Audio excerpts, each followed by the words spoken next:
just a little bit. Ah, the juice. The Broncos had more juice. Everybody said juice and energy was the name of the game with the Denver Broncos. Today, August 24th. You know, the last time we heard that much about juice was back when Vance Joseph was the head coach. Remember talking about trying to get juice in the draft.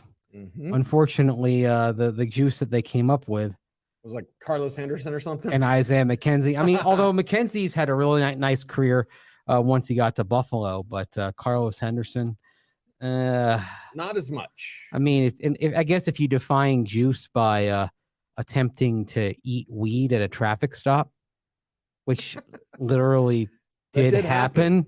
Yes, happened. That was a real thing. You can't make that up. Mm-hmm. I mean, that's a way of trying to get Why is your tongue green? I was eating marijuana. Okay. That's a different way to dance with Mary Jane in the parlance of Tom Petty. Orange Blue today, presented by Sean Ponda. The movie Juice is awesome. We'll save that. You got the juice now. Save that for another time. Today, I gotta do something light and sweet, baby, because Mace, today sucked. The Jerry Jeudy injury.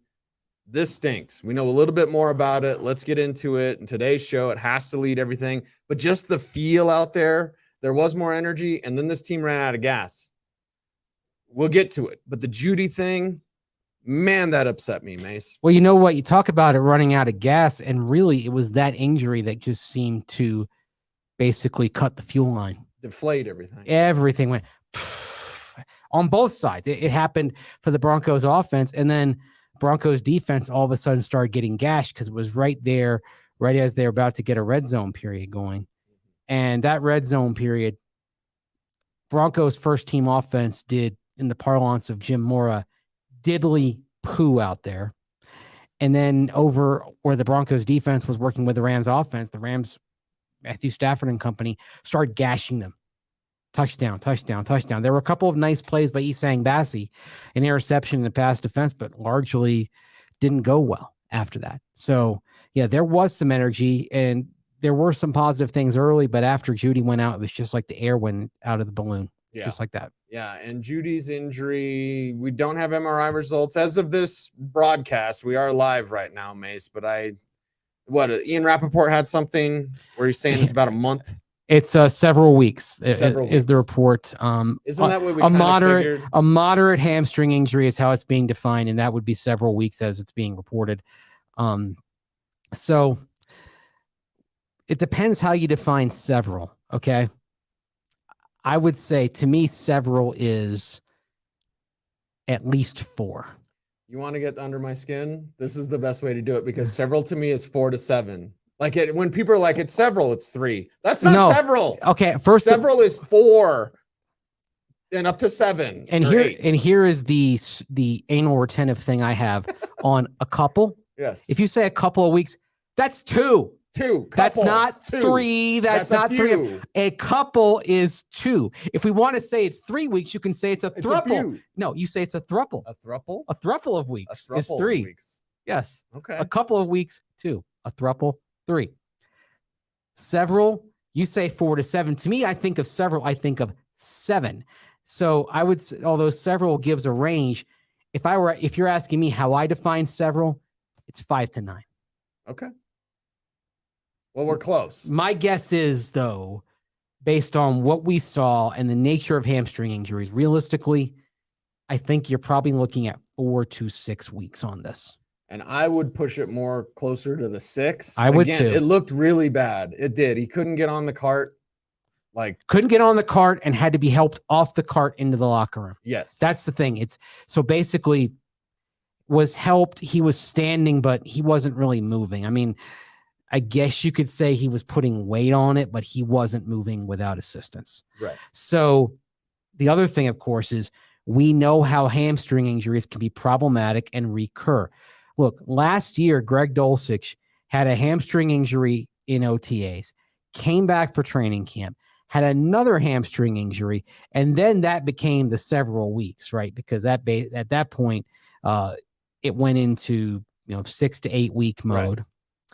Then he comes back, plays well for most of the season. What does he have at the end of the year? Hamstring injury. So You should be really careful with this.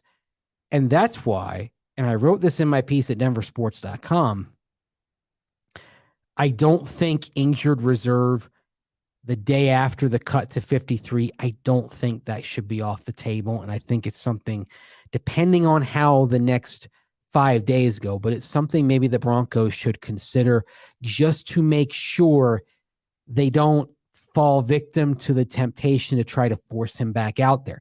Because if you put him on injured reserve, and you can't do this until the day after the cut to 53, otherwise, if you put him on IR now, his season's over. But you let him be on the 53-player roster for a day, then he'd go to IR, and you could recall him after 4 games. And that, I think, would be a fail-safe to where you wouldn't be tempted to say, oh, let's get him and try to push him back early. You just say, all right, we're going to play these first 4 games without him, let him get healthy. The goal to be to have him ready by the Jets game in October. Have him by the Jets game, get him ready for Kansas City. And you said fail-safe. I'll use another safe word. It's a safeguard against himself. Safe words are good. Because a lot of guys want to rush back too soon. And they want to get out there and they want to play and they don't want to let down their teammates. And a lot of coaches will push a guy a little bit more than he should. If he's on IR per NFL rule, you just can't. Yeah. You can't push him back sooner than he should. And you need to be very cautious, Mace, because hamstring injuries linger. But for wide receivers, and Judy's not a speed demon, but he's a faster receiver, they can really linger if they're not given enough time to heal. It's almost like you're ready, and then you got to give yourself another week, and then you will actually be ready. Yeah. So if you want to avoid letting it linger, another Cranberries reference, second linger reference we've had in recent days. Yes. If you want to avoid that and avoid falling victim to temptation, you put him on IR. Look, the 3rd game of the season is in Miami. He is from South Florida. He's from Fort Lauderdale. So you may see him pushing to try to be ready by then. You want him down there in that heat, pushing dehydrated, pushing on that hamstring? That's another thing. The conditions matter. I mean, personally, I think probably the best case scenario here is getting him back for Chicago. But if you put him on IR, it forces that to be the Jets game. And look, if he misses 4 games, but you get him right, then knock on wood, you have him for 13 games. You don't want this to become something where it recurs sometime in November. You want to get this thing fixed and then have him ready to go. I think personally, if we're talking about a several week timetable, I think personally the call should be IR 1 day after the cuts. Yes. And I'm more than okay with that. We'll see what the Denver Broncos do with that. But it was a deflating day to be sure. First of all, though, what do you think they do after this? Like, where do you turn? We have a message coming in. Wes says sign Jarvis Landry. That would make some sense. Yes. We know the LSU connection down there with Sean Payton. It's not a Saints receiver, but still, he knows his game. And they probably have to do something in terms of bringing in a veteran now, if we're talking about several weeks for Jerry not Jeudy. Waiting for cuts and waiting to see if there is. Well, you wait. What's Tremont Smith doing or whatever? You do wait and see, but I think maybe you have to push the envelope here and see what you can get. You probably do need another veteran. Look, Brandon Johnson, he had a nice catch today, but he's working his way back from his own ankle injury. Good to see him back out there. Right now, I'd say in your base offense, 2 wide receivers, 2 tight ends, your starting wide receivers for week 1 appear set to be Cortland Sutton and Brandon Johnson, and with Marvin Mims Jr. rotating in as the 3rd receiver. Over 2 days of joint practices, and we'll get to the value of the joint practices, and I hate to say this, and I hate to say it this way, Mace. Did you see Cortland Sutton? Today? In 2 days of practice, did we see Sutton, take over? He was targeted. He was. Did he make a notable play? No. On the other side, we've even seen guys that are average, like a Van Jefferson. Van Jefferson was out there making plays. Cooper Kupp was making plays against Pat Surtain. Van Jefferson had a 70-yard catch today. Puka Nacua, get to know his name in fantasy leagues. That kid can play. How can you forget a name like that? Puka Nacua. It's like the greatest name ever. Nacua Matata. What a wonderful name. Best football name, in my opinion. You'll remember him from Washington. Tracy Rocker. See, I got to go with something like Hassan or Bubakar from Tampa Bay back in the 80s. Okay. I thought you were going to say Chris with Fuamatu-Mafala. 2 R's on the end of his surname. That looked great on the back of a jersey. Okay. Not a great player, but a great name. The Orange Blue Today all name team, but yeah. How about Zenon Andrusishin? He was a kicker / punter. Okay. In the USFL, but I believe was with the Chiefs in 1978. Jets fullback back in the early 80s, Mike Augustiniak. Wow. Names that fill out a nameplate. Yes. I like that. Very much so. Or, and then we go to the hyphenated names, they fill out a nameplate. I remember in the 90s, the Carolina Panthers struggling to get the surname Davids Garrido for Norberto Davids Garrido on the back of his jersey. Yes. And you already had Biaka Batuka there running around somewhere. Tamanga Biaka Batuka. There you go. That's a name that rolls off the tongue. It does. So we're asking you, who do you want in the chat room? Jarvis Landry, Hollywood Higgins. We're talking about players that are available right now. CSU represent. These are the type of names. Lurker Troy says James Jett. No, but you're looking now at veteran receivers. I was joking with James Palmer, our dear friend from NFL Network. I was like, can Corey Davis come out of his one-day retirement? So you have some names out there. Landry would be at the top. And I think a lot of fans would be on the money if you're saying, why can't the Broncos go get a veteran receiver right now? And that list would include Hollywood Higgins from CSU, Jarvis Landry from LSU. So we'll see what they do. Something needs to be done. Speaking of a Hollywood, what if there's a fire sale going on in Arizona? Maybe you get Hollywood Brown. Did you see him knock it open in coverage? Who tweeted that? Somebody tweeted that out. They're like, Marquise Brown, I believe they did joint practices with Baltimore. There's our shared moment. And Marquise was just never open. But if they are doing a fire sale, we know Isaiah Simmons is now a New York Giant. Right. For what, 7th rounder? Yeah. Interesting that consider Vance that Joseph didn't want that. But consider that for a moment, that Isaiah Simmons was worth only a 7th round pick, and then think about the potential availability of Trey Lance on the market. I mean, could you get Trey Lance for a 6th round pick? You could get Trey Lance for not a whole lot. If I were the Broncos, I'd do it. Okay. We're going to have that discussion. Even though Jarrett Stidham had a really nice throw today. Let's have that on tomorrow's show. Jarrett Stidham had the throw of the day today. Yes, he did. For the Broncos. Yes. He was hitting. Dropped it in the bucket. Yes, to Bandy. It was Michael Bandy with the catch. Lovely play for about 50 yards. Mm-hmm. As Clark Griswold would say, 50 yards. It was wonderful. The offense needed that, because up until that point, there were some flashes. Kendall Hinton had a nice catch from Russell Wilson. That was probably Russell Wilson's best throw today. Right. Was to Kendall Hinton. An incredibly acrobatic catch by Kendall Hinton. Yes. And a lot of zip on the throw, tight coverage, narrow window, got it in there. Just really good work on both ends of that.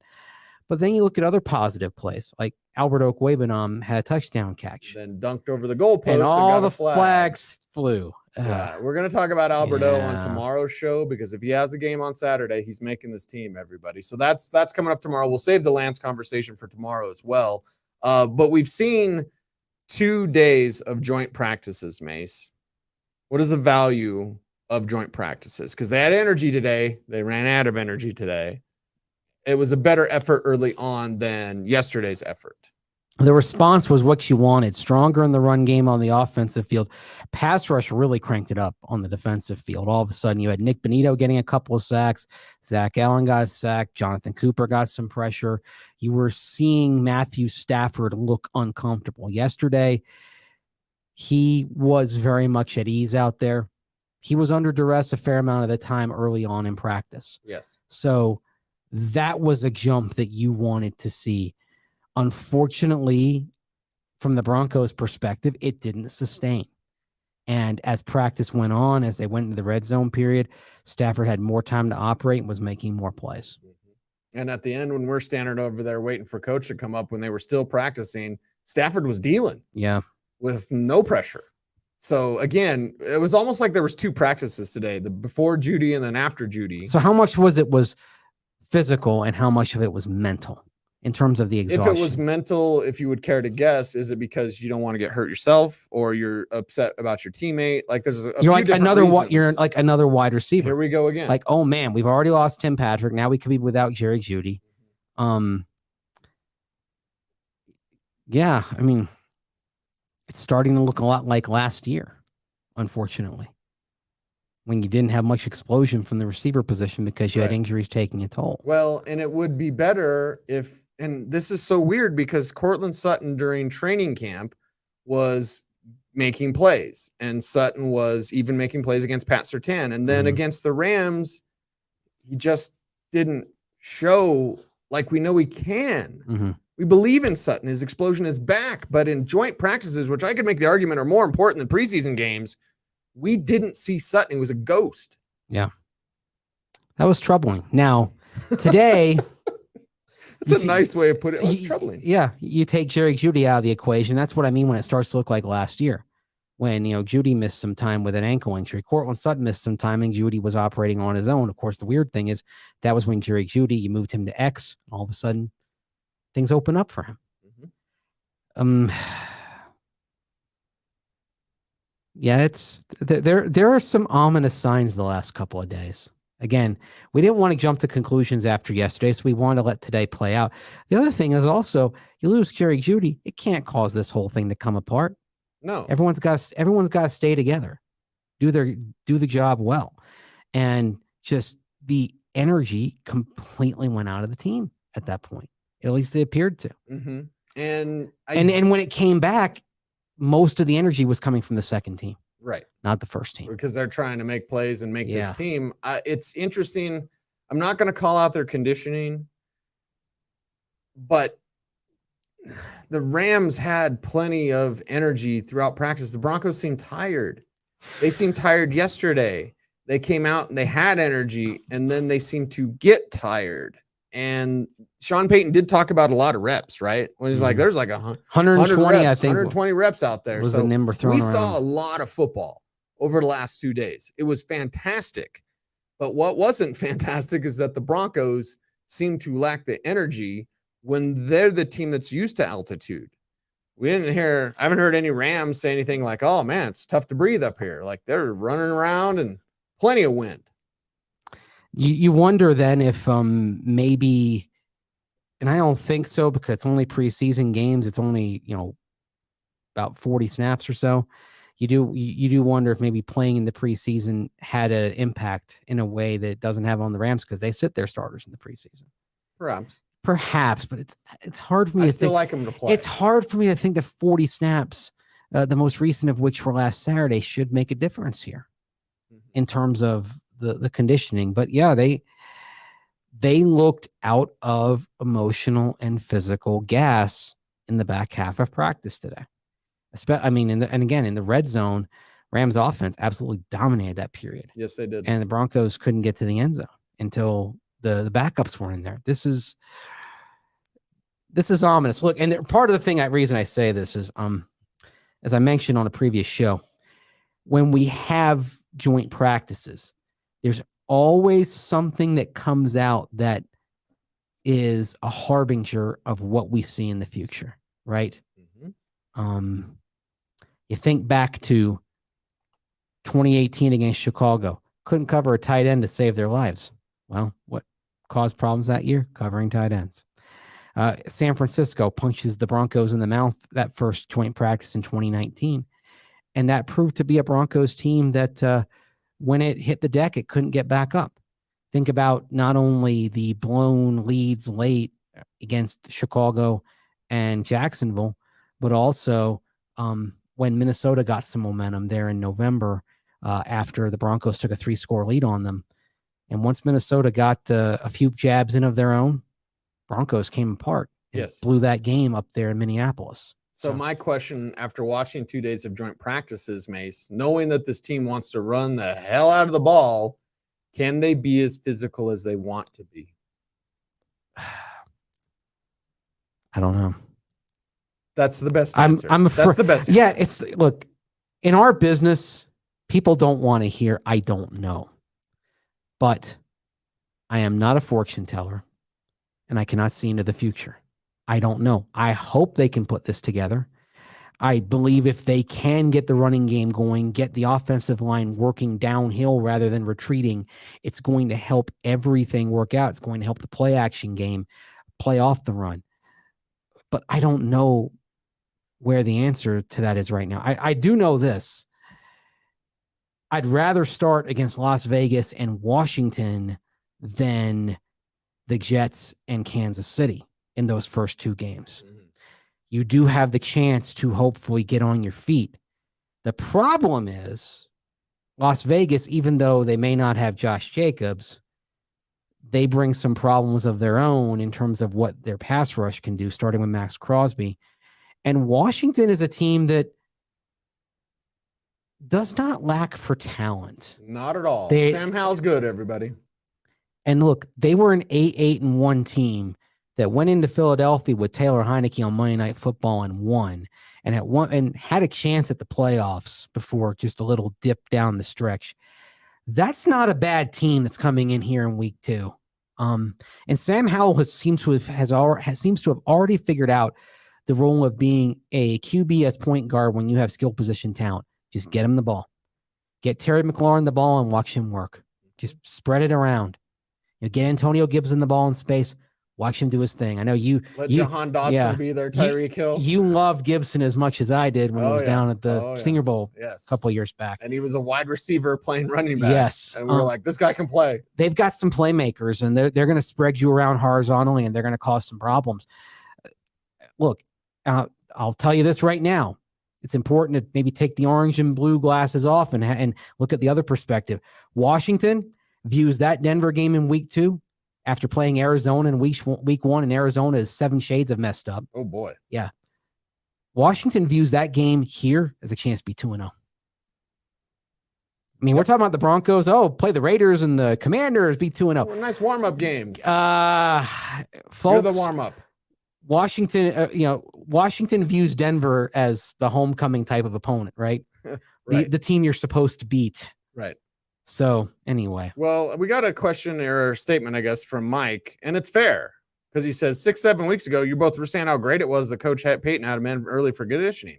I still believe that. I believe that too. That's why I can't believe they were out of breath. That's why I'm also willing to kind of look at the mental side of it, especially for today, the mental and emotional side, and where everyone was after seeing Judy leave on a cart.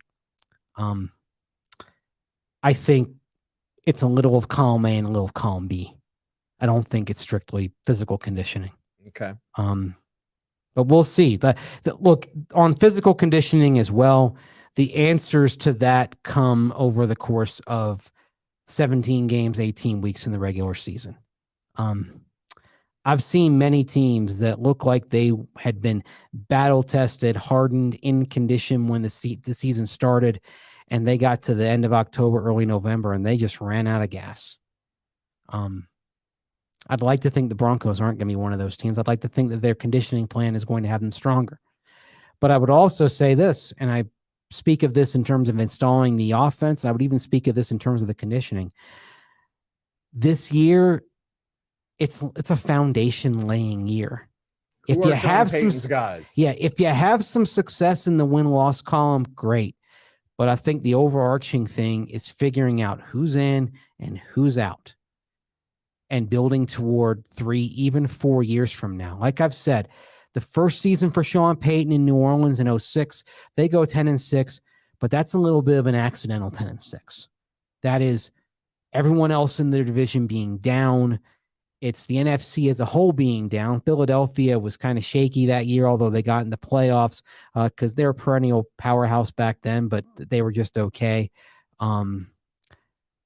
It was a weak NFC. Remember, that was the year the Bears won the NFC with Rex Grossman at quarterback, Sexy Rexy. It wasn't a good year in that conference. The Saints had some things break right. They're well coached. They're well coached. They were a 3-13 team the year before, but their talent said 7-9, 8-8, which is what they had been in previous years under Jim Haslett. But 3-13 happened because Hurricane Katrina happened. And you had a team that had to play its entire season on the road, basically. That was a group that was dealing with a lot of stuff. stuff that they weren't dealing with in 06 when Sean Payton came in. So of course there was going to be an ascension to the mean. And then with a little bit of luck, it went beyond that. But then the next 2 seasons, years 2 and 3 for Sean Payton, they're 7-9, they're 8-8. It's in year 4, they go 13-3 and they win the Super Bowl. That was when it all came together for them. 10-6 maybe fooled everybody into thinking they were farther along in the process. The way things are shaping up for the Broncos right now, I don't know that you're going to get that deceptive type of season. And I think this is looking more like a foundation building season where maybe you win 7, maybe you win 8, maybe you win 9. I said 10 when I got carried away with things on the radio a few days ago. I think I have to retract that. I don't think this looks like this 10. Is looking like a 7-9 win season. This looks like a very mid type of year, which is better than last year. Yes. But this looks like a very mid type of team. Well, and Brian wins some close games, loses some close games. Brian brings it up in the chat room. Too many foundation layering years for the Broncos, Mace. That's not untrue, but here's why ownership matters. Direction matters. The plan matters. Mm-hmm. Sean Payton is the plan. We know Sean Payton would have to fail for 3 years miserably for this team to think about something else. Like, this is Sean Payton's plan. We have to be patient and watching it. We can still be excited. We can be excited for the future. Go out and compete against teams like the Chiefs, who heard Russell Wilson talk about it yesterday. Like, we want to win the West. He kind of paused when he said that. Like, we want to win the West. It was almost like it was a word bubble, and it came to the realization what he was saying. And as he was saying it, he was like, what do you think he wanted to say? Win the wild card? Win the West. It was like Fonzie saying, I love you. There's another dated reference. That's even dated for me. I wasn't really a Happy Days guy. You're a little older than me. A little bit. But I mean, I saw the reruns. But yeah, Happy Days didn't really click for me as a rerun show. Not in the way that Joni loves Chachi. No, not in the way that WKRP in Cincinnati. That show clicked for me on reruns. So that would be the show for Mace. Yeah. Who's the tackle for Mace? We have to revisit Garrett Bowles before we're out of here for today. And the Garrett Bowles conversation we've had on this show. Now the Broncos need a wide receiver for whatever time or whatever need they have. Let's say it's Jarvis Landry. How much does Jarvis Landry cost you? $4 million, $5 million? Yeah, $5 million. Let's say that. Okay. And you maybe need to start creating some buffer zone under the cap. Garrett Bowles cutting him before the deadline would be $11.8 million saved on this year, not to mention $16 million saved on next year. It's a lot of money. Garrett Bowles didn't have a good day today. Not at all. Lots of holding. Yeah. You'll be shocked. There was at least one, I think, got multiple flags thrown. The hug. Mm-hmm. Yeah. And there was a rip that wasn't called, where it was like Russ got some extra time and then he just like ripped the guy out of the way. The other one, the one I'm thinking of was when Byron Young came in on him. Byron Young was a beast out there for the Rams. He was physical with Javonte. Yeah. Little thud on Javonte. Yeah. Like, that kid has some upside. Tennessee kid, right? Yes, yeah, he Tennessee. is. Yes. That's right. But I'll confirm that here on the handy dandy roster. He's number 0 on the field. He's number one in your heart. Rams fans' hearts anyway. Yeah. That dude's gonna ball out this year, is Byron Young. But he caused problems for Garrett Bowles. He caused problems for Javonte Williams. And then, and this is a little thing, and I mentioned it on my post-practice recap. There was a little bit of a scuffle today. Not like yesterday, but it happened, right? Garrett Bowles goes over and flexes to the Rams sideline. He did that. Yeah, exactly that. What? Why? What are you doing, man? I don't want to be mean, but that's not what you should be doing if you're Garrett Bowles. Going over and doing this to your opponent when you're getting worked by a rookie. A rookie was working you, and you take the time to go do this to the sidelines. You know the phrase "read the room." He didn't read the room there very well. You can't go into a speakeasy and be loud. All right, there are things you can't do. You have to read the room, know your surroundings, and know where you are. I don't think he read the room very well at all in that moment, and you wonder what Sean Payton is thinking looking at this. I wonder as well. And This look. I got a good joke for you off the air. Okay. But yeah. Is it fair to say that there could be some very interesting things happening Monday and Tuesday as they get this roster down? I think 1,000% this team could be making big moves that we didn't expect at the beginning That we're of not, training camp. and maybe not even expecting right now. I mean, Yes, I know we're yes. talking about Garrett Bowles because it's a follow the money thing, as they said in All the Mhm. President's Men, Deep Throat, telling Bob Woodward and Carl Bernstein, follow the money. Or telling, actually, it was Bob Woodward he was talking with more than Carl Bernstein, because that's, Bob was meeting Deep Throat in the parking garage, right? You've Okay. seen All the President's Men, right? Of course, yeah. Okay, all right. Everyone in media has, I would think, right? I mean, I would hope. Yes, like in my generation, like that was the movie you watched when you were going off to J school, right? Because everyone wanted to be the next Woodward and Bernstein, basically. Anyhow, you follow the money. You follow and following the money means following the salary cap and understanding what kind of dead money can be created. And that helps you understand what a team's plan is. Like with the Tim Patrick situation, it's easy to understand because basically that contract is easy to get out of in that third year. Well, Tim Patrick's third year of his contract is next year. This is why we all say that Tim Patrick may well have played his last game for the Denver Broncos. Yes, unless there's a significant restructure. Unfortunately, the nature of the contract dictates that. The nature of Garrett Bowles' contract right now means the Broncos can create a lot more space and they'd have dead money left over if they made a move before the cut down. You have a capable tackle in Cameron Fleming who can step in. Are you concerned about depth? Yes, but Broncos have the number 5 waiver claim. And that's another thing that's going to happen next week. I think they're going to take that waiver claim spot for a spin. They also have a young tackle that you can pronounce his name, and I Alex Palshevsky. And I asked, I didn't chop up the quote, but I did ask Joe Lombardi about him today, and he basically praised his intelligence, but also said something that I think it's a real compliment coming from a football person. From a Lombardi. Yes. He's a football player. That's what he said about Alex Palshevsky. Mm-hmm. They like this dude. He's making the 53. And what if he was your swing? I'd be fine with that. That's the question they have to ask themselves. Are you okay with Palshevsky being the swing? You have Quinn Bailey, who can also kind of be that fourth tackle, but he's also a backup on the interior offensive line. Mm-hmm.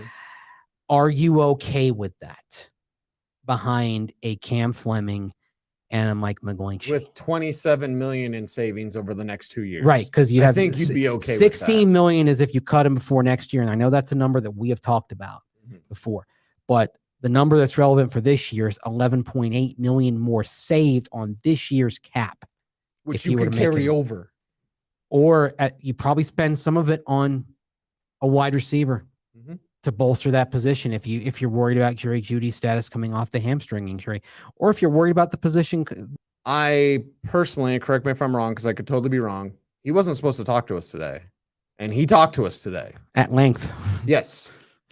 And there were some really good stories from Sean Payton. We appreciate his stories, but he wasn't supposed to talk to us today. And he came over, marched over, quite a pace. He had just finished speaking, by the way, with Greg Penner and Kerry Walton Penner as well. Yes. One can only imagine what he's saying. There's another thing, like we always take note of what you see. They talk with Sean Payton on the field a lot. We see Greg Penner a lot. And I like that. One or both of the Penners are at almost every practice. I think the only one they missed was when they were with DeMarcus Ware for the Hall of Fame. Right. Yeah. Other than that, one or both of the Penners is there all the time. So I don't think Sean Payton's happy. I think he's probably telling ownership, we're going to make some moves. Yeah.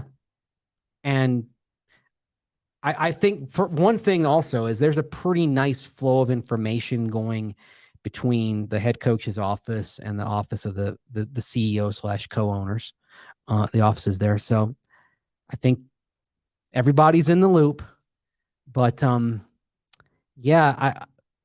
we can't hear, but you do wonder about what those discussions are. But it's also good to see the Penners both out there taking this in, very actively involved.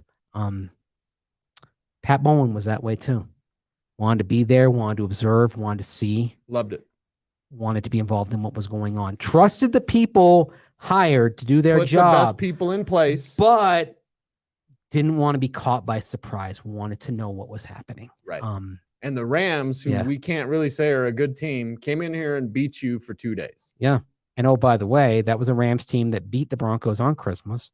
That is a Rams team owned by another branch of the Walton family, of course, with Stan Kroenke. So there's a lot going on there. I equated that Christmas game last year, Cecil, as like a family dinner, and the Rob Walton, Kerry Walton Penner, Greg Penner were mortified that basically they brought in the inebriated cousin who spent the entire dinner spouting nonsense and political conspiracy theories and whatnot, basically ruining the family meal. Mm-hmm. That Broncos team that day was that, ruined the family meal. Right. Ruined Christmas for a lot of Bronco fans that, carved out time in their day to watch that game. Probably gave you indigestion. I mean, that's the thing, that the anger that day reached another level. I think because people are like, maybe I rearranged my holiday dinner or whatever. Like, I carved out time on a holiday for this. And I think the frustration on an ownership level, we went to another plane because of that. Like, this is on national television. First time coaching in season. Yeah. It's significant. Doesn't happen. Yeah. And it happened the very next day. Like, they were mortified by what happened. A lot of people were. Mm-hmm. And today, I'm not okay. It was better than that, but the bar is pretty low for being better than that Christmas Day massacre, right? Yeah. There's a ways to go here. The next 5 days are going to be very interesting around these parts. Deadline is Tuesday at 2 p.m. Mountain Time. Yes. Jinx, you owe me a Coca-Cola. I owe you. You're the one who can't. I said Jinx. You can't say anything until I say your name. You can't triple stamp a double stamp. You can't triple stamp a double stamp. Lloyd. No races. Heads are falling off. No races. All right. I think a Dumb and Dumber reference is good, because I'll use another Dumb and Dumber quote. Boy, this party really died. It's orange and blue today. That was a leg slapper. We are presented by Sean Ponda. He's Andrew Mason at Mace Denver. I'm at Cecil Lammey, saying, till next time, be safe, be kind, know you're appreciated. Stay tuned. And would you please stay frosty,